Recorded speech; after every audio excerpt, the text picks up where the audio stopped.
கர்த்தருடைய பரிசுத்த நாமத்துக்கு மகிமை உண்டாவதாக. இந்த வேளையில் கூட உங்கள் யாவரையும் இயேசு கிறிஸ்துவின் நாமத்தினாலே வாழ்த்துகிறேன், வரவேற்கிறேன். ஹல்லேலூயா. கர்த்தர் நல்லவர், அவர் கிருபை என்றும் உள்ளதாமேன். கடந்த நாட்கள் எல்லாம், கடந்த மாதங்கள் எல்லாம், இந்த 2025 வருடத்திலே 11 மாதங்களும் வெற்றியோடு கடக்க கர்த்தர் நமக்கு உதவி செய்தார். ஹல்லேலூயா.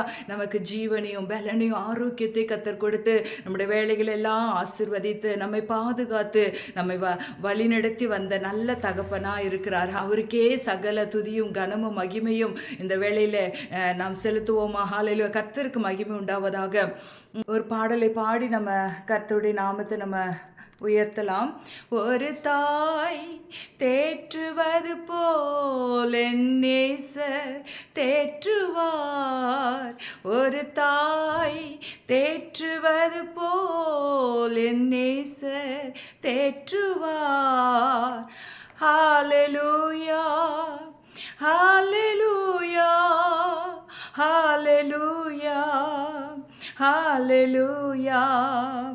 மார்போடு அணைப்பாரே, மனக்கவலை தீர்ப்பாரே.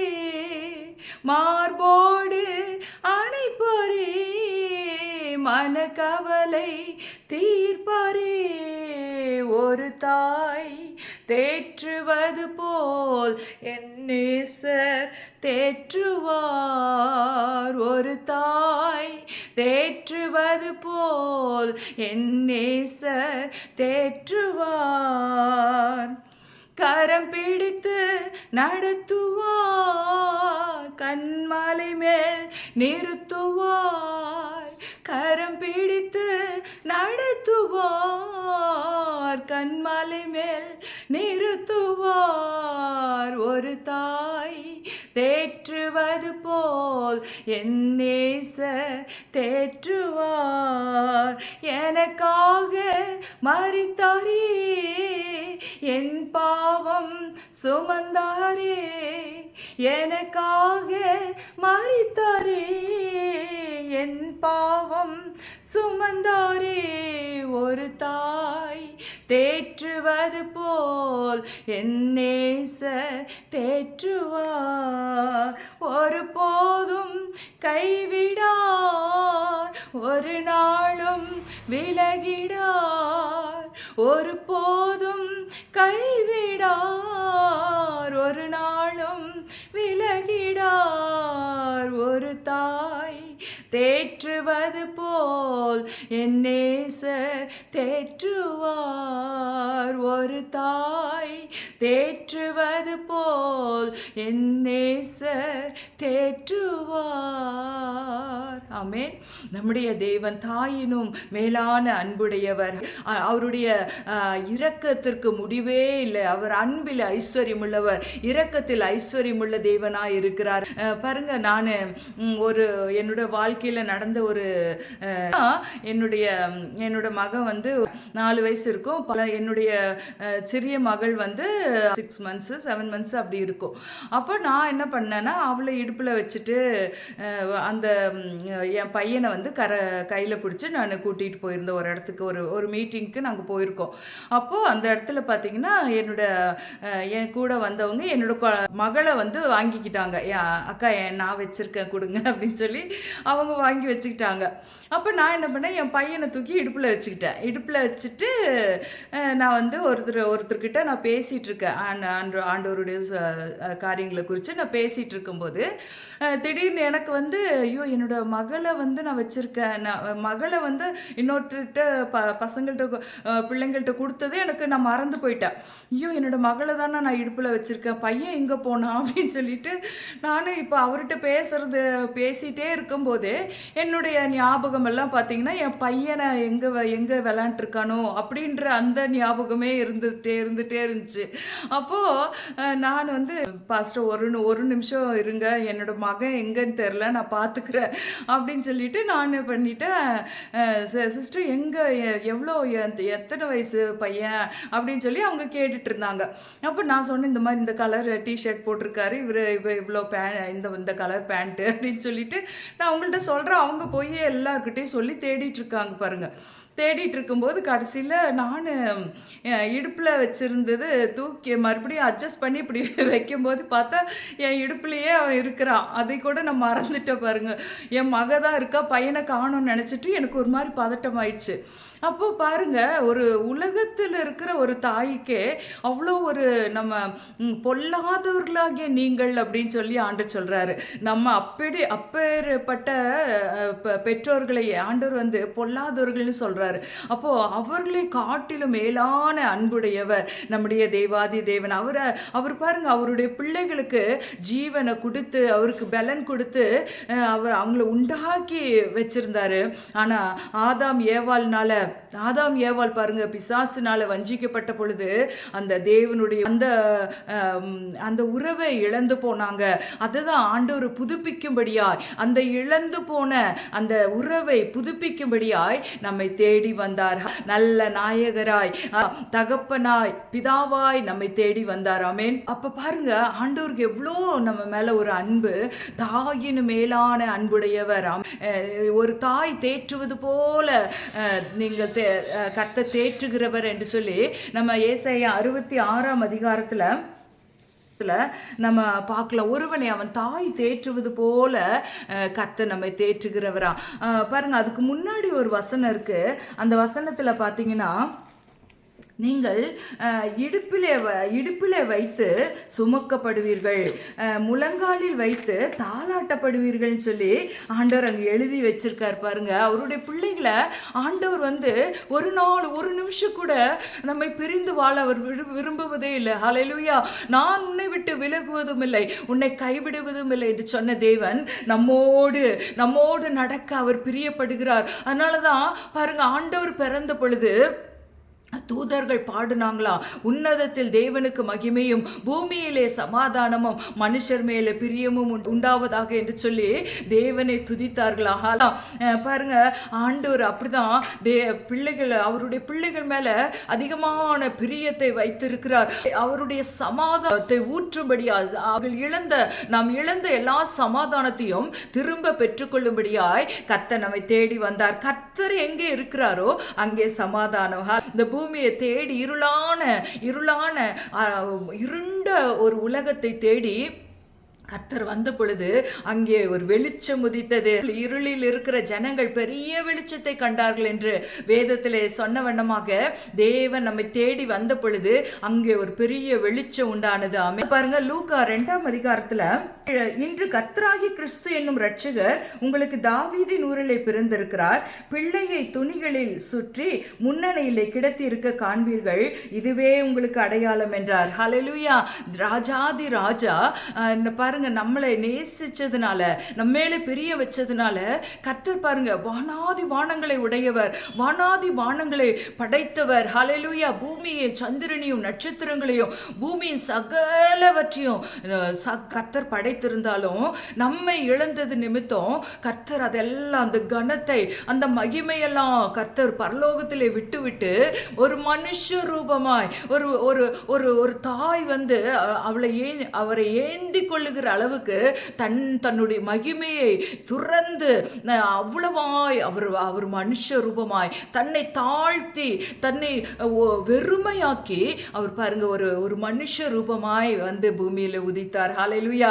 பாருங்க, யூதருக்கு ராஜாவாய் பிறந்திருக்கிறவர் எங்கே என்று சொல்லி சாஸ்திரிகள் தேடி வந்து எங்க போனாங்கன்னா ராஜா அரண்மனைக்கு போனாங்க. ஏன்னா ராஜாக்கள் அங்கதான் பிறந்திருக்கணும். ஆனா ராஜா எங்க பிறந்திருக்காருன்னா மாட்டு தொழுவத்தை தேடி, ஹல்லேலூயா, அப்படியாய் தன்னை தாழ்த்தி அவர் மனுஷ ரூபமாய் நம் மத்தியிலே தோன்றினார். ஹல்லேலூயா. ஏன்னு சொன்னா பாருங்க, இன்று கர்த்தராகிய கிறிஸ்து என்னும் இரட்சகர் உங்களுக்கு தாவீதின் ஊரிலே பிறந்திருக்கிறார். இரட்சகர்னு சொன்னா நம்மை விடுதலை ஆக்குகிறவர், வியாதியிலிருந்து, பாவத்திலிருந்து, நம்ம துன்பத்திலிருந்து, கடன் பாரங்களிலிருந்து, நீங்க எந்த மாதிரி ஒரு இக்கட்டான ஒரு சூழ்நிலையில சூழ்நிலையில் இருக்கீங்களா? மரண தருவாயில் இருக்கீங்களா? உங்களை தேடி இரட்சகர் வந்திருக்கிறார். ஹalleluya. இந்த சத்தத்தை கேட்கிற ஒவ்வொருவரையும் கர்த்தர் இந்த நிமிஷத்திலே விடுதலையாக்குகிறார். யாரெல்லாம் இதை விசுவாசிக்கிறீங்க? இதை பெற்றுக்கொள்ளுங்க. ஆமென் என்று பெற்றுக்கொள்ளுங்க. கர்த்தர் அதற்கு தான் தேடி வந்தார். என்னோட மகள் கண்ணீர் வடித்துக் கொண்டிருக்கிறாளே, என்னோட மகள் யாரும் இல்லை என்று சொல்லி அவள் கலங்கி கொண்டிருக்கிறாளே, என்னோட மகளுக்கு யார் என்னை குறித்து சொல்லுவார் என்று சொல்லி கர்த்தர் ஏங்கி கொண்டிருக்கிற இந்த நேரத்தில் கர்த்தர் உங்களை தேடி உங்களோடு பேசி கொண்டிருக்கிறார். ஹalleluya.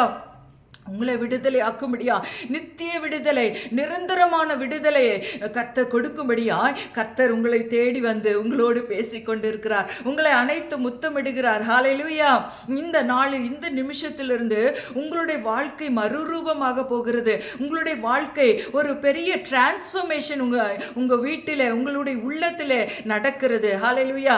ரட்சகர் என்று சொன்னா மீட்டு எடுக்கிறவர், ரட்சிக்கிறவர், நம்முடைய பாவ வாழ்க்கையிலிருந்து, அசுத்தமான வாழ்க்கையிலிருந்து, அக்கிரமத்திலும் பாவத்திலும் நம்ம மறிச்சு சேற்றில் யாரும் தூக்கி எடுக்க முடியாத நிலையில நம்ம இருந்த பொழுது கர்த்தர் நம்மை தேடி வந்தார். ஹalleluya. கர்த்தர் நம்மை உயிர்ப்பித்தார். கர்த்தர் நமக்காக மரித்து அவருடைய பரிசுத்த இரத்தத்தை நமக்காக சிந்தி நம்மை மீட்டெடுத்தார். ஹalleluya. அதுதான் ஆண்டவர் ஏசாயா தீர்க்கதரிசினால் உண்டான அந்த தீர்க்க தரிசன வார்த்தை நிறைவேறும்படியாய் கர்த்தர் மனுக்குலத்தை தேடி வந்தார். உங்களுடைய வாழ்க்கையில கூட கர்த்தர் என்னென்னலாம் வாக்குத்தத்தத்தை இந்த வேதாகமத்தில் உங்களுக்காக கொடுத்திருக்கிறாரோ அதையெல்லாம் கர்த்தர் நிறைவேற்ற வல்லமுள்ளவராய் இருக்கிறார். வானம் பூமி ஒழிந்து போனாலும் அவருடைய வார்த்தைகள் ஒன்றாகிலும் அது எழுத்தின் உறுப்பாகிலும் ஒழிந்து போவதில்லை என்று கர்த்தர் சொல்லுயா. அவருடைய வார்த்தை வல்லமுள்ளதாய் இருக்கிறது. அது காதேஸ் வனாந்தரத்தை அதிர பண்ணும், பெண்மான்களை ஈனும்படி செய்யும். ஹalleluya. கண்மலை நொறுக்கு சமட்டியா இருக்கிறது. உங்களுடைய வாழ்க்கைக்கு முன்பதாக ஏதோ ஒரு கஷ்டங்கள், ஏதோ தாங்க முடியாத வேதனைகள் உங்களை அலட்டி கொண்டே இருக்கிறதா, வேதனைப்படுத்தி கொண்டே இருக்கிறதா? கர்த்தர் வல்லமுள்ள சமட்டியா அவருடைய வார்த்தையை அனுப்புகிறார். உலகம் கொடுக்கிற பிரகாரமாய் நான் உங்களுக்கு கொடுக்கவில்லை, என்னுடைய சமாதானத்தையே தருவியா. யார் உங்களை வேதனைப்படுத்தினாலும், யார் உங்களை தனிமையில விட்டாலோ, யார் உங்களை கைவிட்டாலும் கர்த்தருடைய சமாதானம், கர்த்தருடைய சமாதானத்தின் உடன்படிக்கை நிலை பெயராமல் இருக்கு. பாருங்க, வெளியெல்லாம் இருந்தா என் பிள்ளை விழுந்துருன்னு சொல்லி, என் பிள்ளை கைவிடப்பட்டு போகும்னு சொல்லி நம்முடைய இருதயத்திலே இந்த மண் பாண்டத்துக்குள்ளே அவர் தங்கி இருக்கிறார். அவரை போல மாற்றும்படியாய், அவர் நம்மை தேற்றுகிறவராய், நம்மை சுமக்கிற ஒரு தகப்பனாய், ஒரு தாயை போல நம்மை தேற்றி நம்மை அரவணைத்து தோளிலே சுமக்கிற தேவனாய் இருக்கிறார். 9 ஆடுகளை விட்டு அந்த குழியிலே விழுந்த தவறி போன அந்த ஒரு ஆட்டை தேடி அவர் தேடி வருகிற தேவனாய் இருக்கிறார். அவர் ரட்சிக்கிறவராய் இருக்கிறார். ஆமென். யாரெல்லாம் அவரை தேடி அவரை அப்பா என்று கூப்பிடுகிறோமோ அப்பொழுது அவர் ஓடி வந்து உதவி செய்கிற தேவனாய் இருக்கிறார். ஆமென். கெட்டகுமாரனுடைய கதையை நீங்க வேதத்துல வாசிச்சிருக்கலாம். அவன் பாருங்க, அப்பாவுடைய சொத்தை அவன் பிரிச்சு வாங்கிட்டு போறான். வாங்கிட்டு போய் உலகத்துல அவன் அந்த பணத்தை எல்லாம் செலவு பண்ணி பாத்தீங்கன்னா அவனை கைவிட்டுட்டாங்க. பாருங்க, ஐஸ்வர்யவான் எல்லாராலும் ஸ்நேகிக்கப்படுகிறான். தரித்திரனோ அவன் ஸ்நேகிதனாலும் தள்ளப்படுகிறானாம். அப்படிதான் பாருங்க, அவன் பாருங்க பணத்தை எல்லாம் அவன் பாவத்தில் இழந்து போயிட்டான். அப்போ ஒரு பன்றி மேய்க்கிற அந்த இடத்துல போய் வேலை கேட்டு அந்த பன்றி மேய்க்கிற வேலையை செஞ்சுட்டு அந்த பன்றி சாப்பிடுற துணிக்கு கூட அது கிடைக்காம அவன் பசியோடு இருக்கான். அப்பதான் அப்பாவை நினைக்கிறான். அப்பா வீட்டை, ஐயோ நம்ம வீட்டில் அப்பா வீட்டில் வேலைக்காரர்கள் எல்லாம் சாப்பிட்டு கொழுன்னு கொளுத்த கன்றுகளை போல இருக்கிறார்களே, நான் இப்படி பாவத்தில் என்னுடைய ஆசை இச்சையினாலே நான் விழுந்து போய் கிடக்கிறேனே அப்படின்னு சொல்லி அப்பா வீட்டை நினைத்து எழுந்து புறப்பட்டு போனானாம். எழுந்து புறப்பட்டு அப்பாவை தேடி ஓடி வந்தானா. ஆனா அப்பா பாருங்க, அவர் வெயிட் பண்ணிட்டே இருக்காரு. என் பையன் ஒரு நாளைக்கு என்கிட்ட வருவான் அப்படின்னு சொல்லி ஆண்டவர் இப்போ கூட நம்ம நிறைய பேர் அப்பாவுடைய வந்து அன்பை இழந்து நம்ம இருக்கிறோம். ஆனாலும் இந்த நாளிலே கர்த்தர் உங்களை தேடி வந்து, நான் இருக்க மகனே, என்கிட்ட ஓடி வந்துருன்னு சொல்லி ஆண்டவர் ஒவ்வொரு நொடி பொழுது நம்மை அழைத்து கொண்டே இருக்கிறார். ஆமென். ஹல்லேலூயா. கெர்ச்சிக்கிற சிங்கம் போல பிசாசு நாம் எவனை விழுங்கலாமோ என்று வகை தேடி சுற்றி திரிகிற இந்த நாட்டிலே கர்த்தர் நம்மை தேடி வந்து நமக்கு அனுகூலமா எல்லாவற்றையும் மாற்றி தருகிற தேவனாய் இருக்கிறார். நம்முடைய ஜீவன் கிறிஸ்துவுக்குள் மறைந்து இருக்கிறது. ஆமென். கிறிஸ்துவுக்குள் மறைந்து இருக்கிறது. நான் பாருங்க, வாழ்கிறவர் நான் அல்ல, கிறிஸ்துவே நீர் வாழ்கிறார். நமக்குள்ள ஆண்டவர் வாழ்ந்து கொண்டு இருக்கிறார். நம்மை நடத்துகிறவர் நம்மோடு கூட இருக்கிறார். ஹல்லேலூயா. அவர் தாயின் வயிற்றில் உருவாகுவதற்கு முன்னதாகவே நம்மை பேர் சொல்லி அழைத்த தேவனாய் இருக்கிறார். ஆமென். பாருங்க, உன்னதத்திலே மகிமையும், உன்னதத்திலே தேவனுக்கு மகிமை, பூமியிலே சமாதானமும், மனுஷர் மேல் பிரியமும் உண்டாவதாக. மனுஷர் மேல பிரிய வைச்சார். பாருங்க, ஆண்டவர் குஷ்ட ரோகில தொட்டாரு. போய் அந்த நாட்டில் பார்த்தீங்கன்னா வியாதி உள்ள குடும்பத்தை விட்டு பிரித்து பாளையத்துக்கு புறம்பே தான் வச்சிருப்பாங்க குஷ்ட ரோகில. அப்புறம் பெரும்பாடுள்ள ஸ்திரீ வியாதியஸ்தர்களை எல்லாம் அந்த பட்டணத்துக்குள்ள வைக்கவே மாட்டாங்க, பாளையத்துக்கு புறம்பே தான் வைப்பாங்க. பாருங்க, அவங்க குடும்பத்தை பார்க்க முடியாம, பிள்ளைகளை பார்க்க முடியாம, அவங்களுக்கு அந்த ஒரு கட்டளை இருக்கு, ரூல்ஸ் அண்ட் ரெகுலேஷன் இருக்கு, அதைப்படிதான் நடக்கணும். பாருங்க, ஆனா ஆண்டவர் நம்மை தேடி பூமிக்கு வந்த நாட்டில் அவர் எல்லா நியாயப்பிரமாணத்தை நிறைவேற்றுகிறவராகவும் பாருங்க, அந்த கட்டளைகள் எல்லாம் பிதாவின் அன்பு நிறைந்தவராய் அவர் பாருங்க பூமியில மனுஷர் மேல பிரிய வச்சாராமா. அவருடைய அன்பு தான் நம்மை தேடி வந்தது. ஹல்லேலூயா.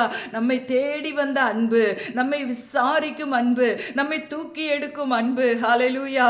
அப்பா உமக்கு ஸ்தோத்திரம் ஆண்டவரே, நன்றி அப்பா. ஹல்லேலூயா.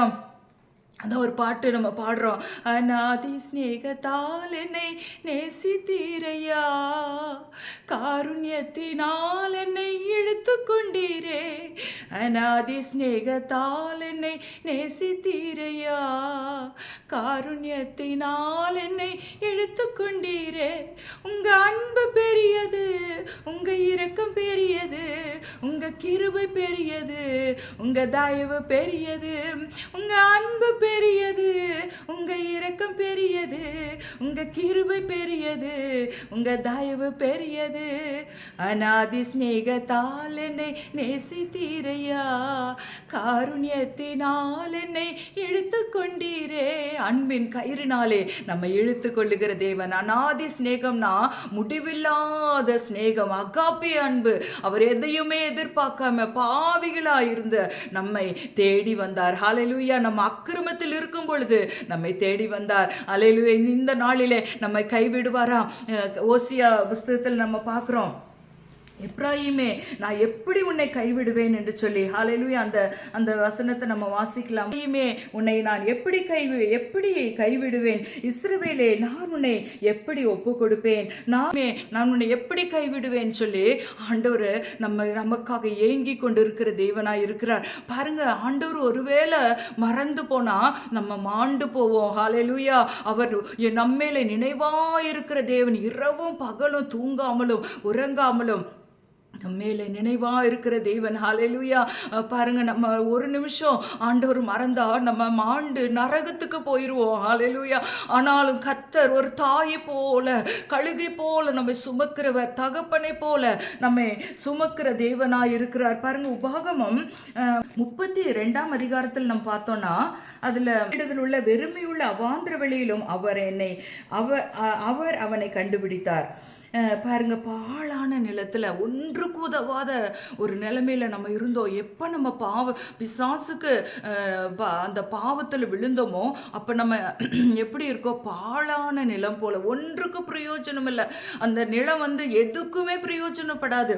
அப்படிதான் நம்ம இருந்தோம். அந்த நிலைமையில ஊழை இடுதலுள்ள வெறுமையான அவாந்தர வெளியிலும் அவர் அவனை கண்டுபிடித்தார், அவனை நடத்தினார். ஹல்லேலூயா.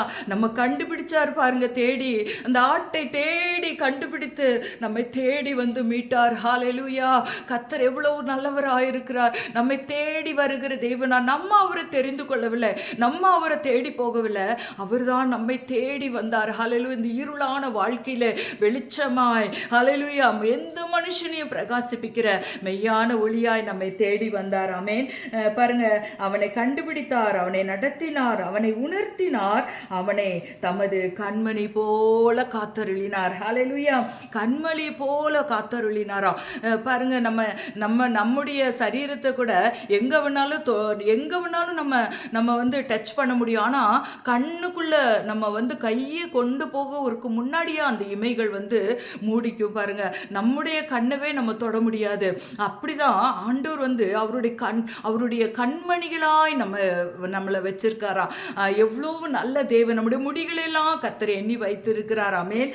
பாருங்க, கழுகு 11வது வசனத்துல, கழுகு தன் கூட்டை கலைத்து தன் குஞ்சுகளின் மேல் அசைவாடி தன் செட்டைகளை விரித்து அவைகளை எடுத்து அவைகளை தன் செட்டைகளின் மேல் சுமந்து கொண்டு போகிறது போல அவர் சுமக்கிற தேவனாய் இருக்கிறார். ஆமென். ஹல்லேலூயா.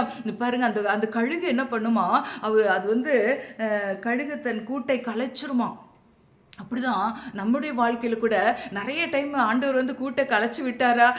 நம்முடைய வாழ்க்கையில் கூட நிறைய கஷ்டங்கள், பாடுகள், துக்கங்கள் எல்லாம் ஆண்டவர் அனுமதிச்சார். ஏன்னு சொன்னால் நம்மை பலவான்களாக மாற்றும்படியா, நம்மை கைவிடாமல் நம்ம வந்து நம்முடைய செட்டைகளை விரித்து பறக்கும்படியாய் கர்த்தர் நம்மை பலத்தினால இடை கட்டுகிற தேவனாய் இருக்கிறாராமே.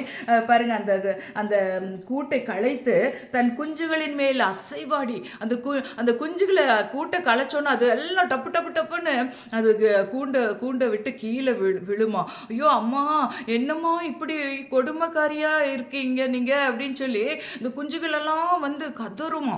அப்ப பாருங்க, அந்த கழுகு என்ன செய்யுமா, அது உயரத்துல தான், கழுகு வந்து உயரத்துல தான் இருக்கும், கண்மலை மேலதான் இருக்கும். அப்போ அங்கேருந்து இந்த குஞ்சுகளை போடும் பொழுது அது கதறி அது கீழே, ஐயோ நம்ம விழ போகிறோமே அப்படின்னு சொல்லி அது கதறிட்டு இருக்கும்போது கழுகு ஓடி வந்து அதோட செட்டைகளை விரித்து அப்படியே சுமந்து கொள்ளுமா. ஹல்லேலூயா.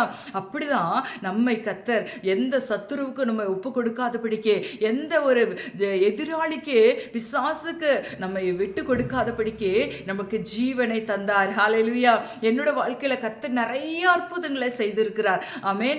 பாருங்க, ஒரு நாள் என் பையனை வந்து எங்க பாட்டி வீட்டுக்கு, அதாவது எங்க பாட்டி வீட்டுக்கு நான் போயிருக்கேன் குழந்தைய தூக்கிட்டு.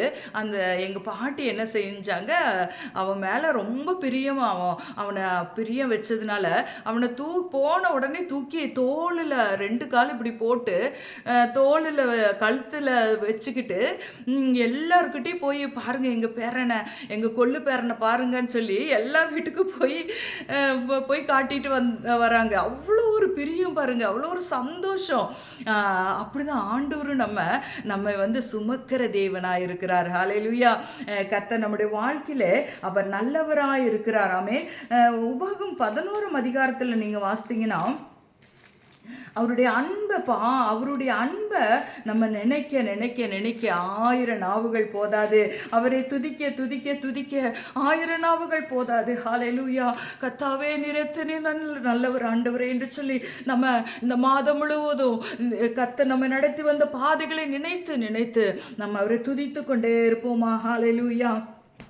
11ஆம் அதிகாரம் 12வது வசனத்திலே, அது உன் தேவனாகிய கர்த்தர் விசாரிக்கிற தேசம், வருஷத்தின் துவக்கம் முதல் வருஷத்தின் முடிவு மட்டும் எப்பொழுதும் உன் தேவனாகிய கர்த்தரின் கண்கள் அதன் மேல் வைக்கப்பட்டிருக்கும். பாருங்க, வருஷத்துடைய துவக்கம் முதல் முடிவு வரைக்கும் நாம கர்த்தர் விசாரிக்கிற ஒரு தேசமா இருக்கிறோம். ஹல்லேலூயா. நம்ம இன்னைக்கு ஒரு சின்ன நம்ம மனுஷர்களா நம்ம வந்து மனுஷங்களுக்கு உங்களுக்கு தெரியலாம்.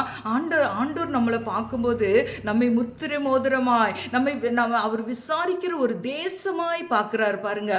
நம்முடைய முடிவு என்னவோ அதை தான் ஆண்டவர் நம்மள்ட்ட பார்க்குறாரு.